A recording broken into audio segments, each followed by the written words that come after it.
parler français. I also speak French.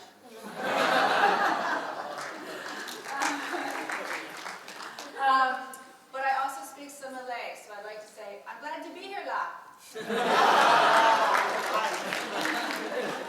So, secondly, I'm also a very lucky girl. I'm a very lucky girl. I was born and brought up in the U.S. where I had a luxury of choice opportunities, which was her beautiful phrase for what so many of us have experienced in life. And, attempted to take advantage of that. I went to great universities and had a lot of opportunity. I did end up for a period of time, just before coming here to Malaysia, teaching at MIT. I had a lecturing position there with an entrepreneurship organization called the Dotcom Center. And one of the things I learned through the Dotcom Center, which is dedicated to creating sustainable development, for-profit sustainable development in the emerging economies, where we did projects, or I didn't say, our students did projects around fog harvesting machines, garbage collection, waste transformation into fertilizer, things like that. One of the things I learned that I wanted to comment on was it's okay to do well while doing good. One of the comments that I heard Neferini say earlier was, don't feel bad about wanting to make money or whatever. I think you guys should go out there and say, I want to do something great, and I also want to be able to take care of my family, and I also want to be able to retire, and I want to buy a house, and I think there's nothing wrong with that. So as you go forward into whatever it is you're doing, it's okay to make some money doing that, right? So I wanted to underscore that. So the selfish versus selfless thing, which maybe feels like a struggle in you, find out where they can come together, okay? So you can do that together. That's I think really the winning solution, and that's how you're going to be able to go forward. But anyway, so sometimes people say to me, well, you had this thing going in the United States, you did all this, and you had these sort of cool opportunities. Why are you in Malaysia? And I think it's a strange question, because I came here to Malaysia with my family because it's awesome in Malaysia. So we're here because this is an amazing place. It's a growing place. The food is great. The people are nice, and so we're here, and we're excited to be here, and I'm really excited to do this panel, because through this organization and through my job at EYE-Iclif, I've met some amazing people. And so it's my honor to be able to introduce these people to you and just hear from them, ask a few questions, and then we're going to open the floor to some discussion, okay? So as you hear people talk, they're going to introduce themselves, and as you think about questions you might ask, and maybe they're about that, how do you do well while you're doing good, or maybe they're about how do you get your inspiration and purpose, but think about questions because we're going to open the floor to that afterwards, okay? So I'd like to introduce first to my left, Firdaus, Mohd Firdaus, who founded Young Corporate Malaysians, which is around building a pipeline of corporate leaders. And he'll have a chance to talk after I've introduced the others. A little bit about why did you start it, what inspired you, how does it feed your passion, all right?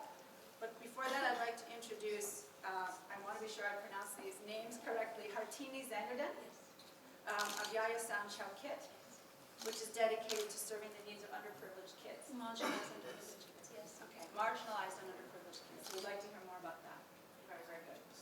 Joyce Tagal with Otak-Otak is one of the founders of this internship program for leaders here in Malaysia. And Dzameer Dzulkifi heads Teach for Malaysia, which is dedicated to ending education inequity in Malaysia. So you can see, Malaysia is a pretty amazing place to be. So let's hear from each of these individually, and then I'll ask a few questions, and then keep in mind what you like to ask from these guys, because this is your big chance, okay? Let's hear from you, Firdaus.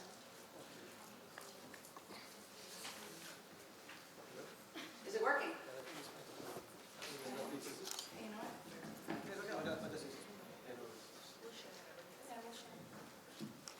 Good afternoon, everyone. First of all, thank you, Kate. Thank you, Chris, Reza, and I. Thank you, EYE-Iclif, as well, for hosting all of us here today. I think it's always great. It's a great Malaysian tradition nowadays, where we find a lot of people organizing a lot of things for the benefit of young people, especially and students in Malaysia.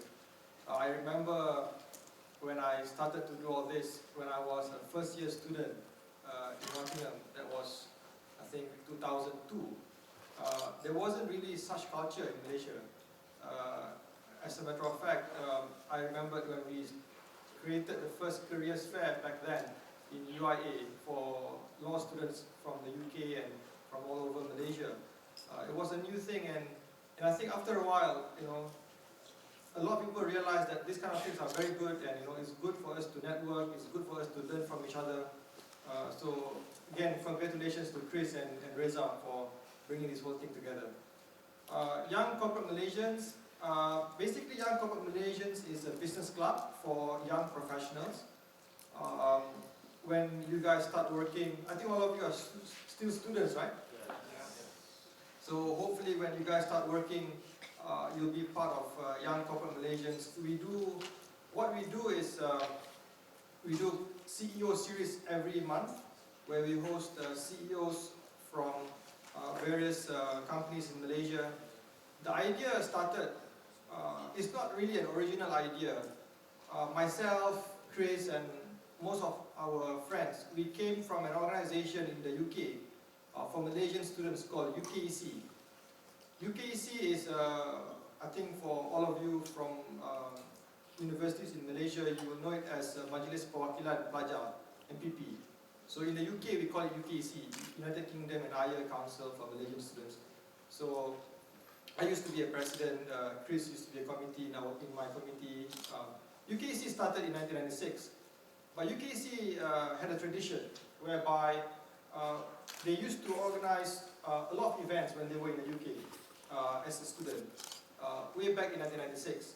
And when they came back to Malaysia, they started an organization called Promuda, or Professional Muda, Young Professionals.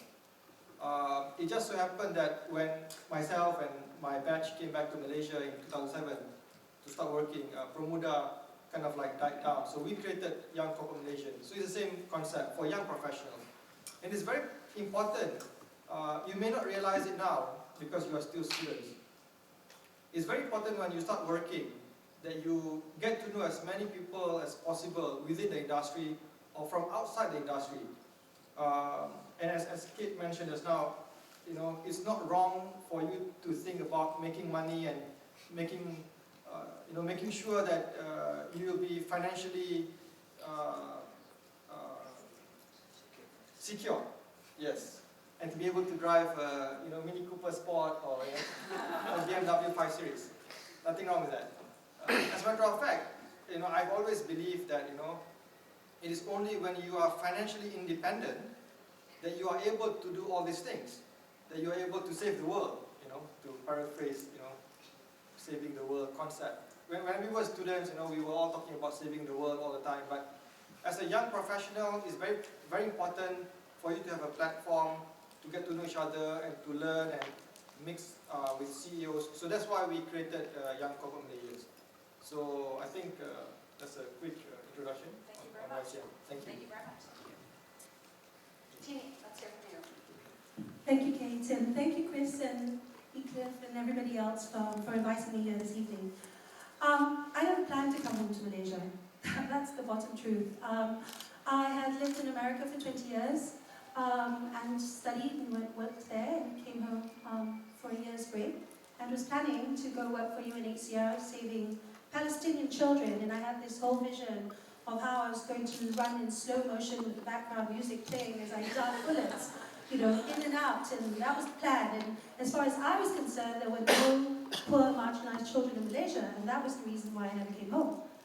But when I did, and 1 year became 2 years and 3 years for personal reasons, and I started volunteering, and the place they sent me to was Chow Kit, then I saw needs, and I saw the misconception that I had all these years. And the truth of the matter is that I love children. I absolutely believe in rights of the child.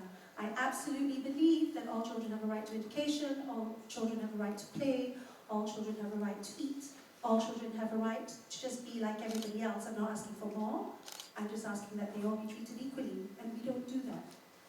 Every country has the same problem, but like I said, I didn't know this was happening here. No one was actually addressing the needs of the children in a particular area, which was where I went to volunteer. So the whole point still then was to start a home and then leave. And then what happened was there was nowhere else to run the home. And one of the things I learned while living in New York working for a not-for-profit was that charity is not something that's sustainable. You don't do charity, and I think a lot of what's happening in Malaysia has to change. Nobody does charity anymore. Charity is giving $1 to the beggar on the street. That's not going to help them survive. What we need to do is, I was taught, and I actually implement this, the need to move from a charity perception or charity concept to a needs-based and rights-based approach, because then only can you empower the marginalized and the poor. You cannot do charity. It just doesn't work. Although, having said that, right now the mix is, because there are no basic rights for many of the children, you have to do a combination of all three.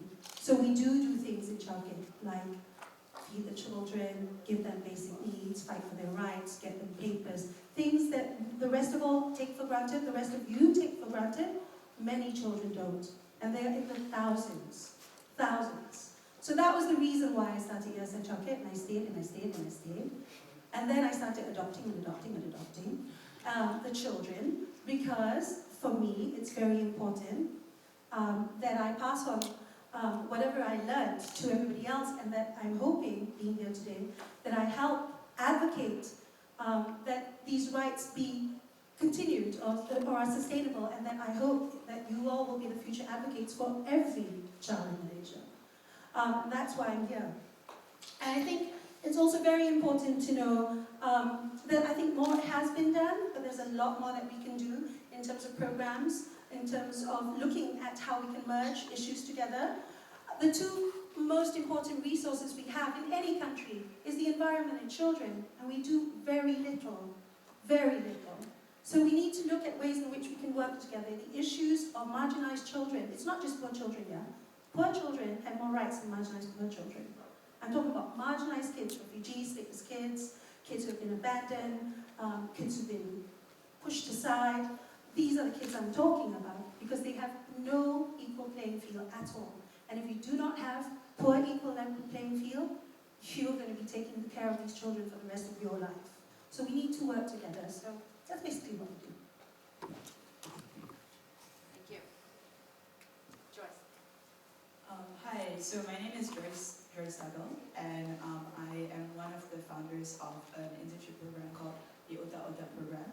I'll briefly go into the background of the program and then talk a little bit about sort of what we're aiming to achieve. So firstly, I graduated from an American university about 3-4 years ago. I graduated in 2009. When I came back and I started working in the Prime Minister's department, I work in Pemandu, actually, the Performance Management and Delivery Unit, and I work specifically with public schools, so a lot of public education, reaching out to sort of public schools and different people who run the administrations mostly. And when I came back, it was quite a shock because, you know, having lived abroad for a few years, coming back, you sort of realize that the sort of community that you take for granted in universities does not exist outside of universities. Actually, very quick poll. How many of you are currently in university? Hands up. How many of you are pre-university? Okay, well, you're really young. You're so old. Okay, great. Sorry. Yes, it's all relative. Yes. So when I came back, you know, I was very, very lucky enough to find a network of people who really inspired me, who really pushed me to you know, do different things and to think not about my job as just the only way I could contribute back to society. So for example, you know, I met Dzameer and Firdaus pretty early on coming back to Malaysia, and I think things like Young Corporate Malaysians, things like this were actually very, very crucial in forming a community of young people in Malaysia who are actually thinking about, you know, how can we make a difference? How can we contribute back to the country more so than just our daily jobs? So that was really a great breakthrough for many people, I think. So when that happened, when I came back, you know, I had a few people and we constantly talked about many, many things. And I think you all know as Malaysians, we tend to sit around and just complain about what's going on. Like, this thing, like, we blah blah blah. It's like day direct session. You sit at Mama, you complain until 2-3 a.m. So I think one of the things that is actually a very, very dangerous and poisonous culture is to just sit around and complain about things in our country and not do anything about them. So I think you all know people who are like that, people who are just so cynical and so bitter that they just sit around and they don't do anything and they feel paralyzed. They say, but what can I do? I'm just one person. You know, and I really want to say that, you know, people, myself, Dzameer, Firdaus, Ini, you know, we're not special or anything. It's just that we're here because we happen to say, you know what, I don't believe in that. I don't believe in that perspective, and I'm going to do something about it. So when I started in Pemandu, after a few months, it became very clear to me that a lot of young people who were my age, who were studying in overseas universities, were basically never going to come back. Because, you know, they, for whatever reason, there was a World Bank report on brain drain in Malaysia at the time. And we remember just being absolutely blown away. There was like 1 million Malaysian professionals who were just living abroad and who just had no intention of coming back. And around the same time, you know, the government was trying to push more funding, more kind of research into this. So they founded, you know, Tagal Corporation. There were a lot of kind of drives to send government agencies overseas. Malaysian student departments were mobilized and said, you know, you guys really need to come back. So what happened was that, you know, the more we thought about it, the more my friends and I, a couple of people, Anand and Hansen's over there actually, we just decided that, you know, this is something that we feel very strongly about. All of us, you know, we all studied overseas, and we all came back. And there was certain points in our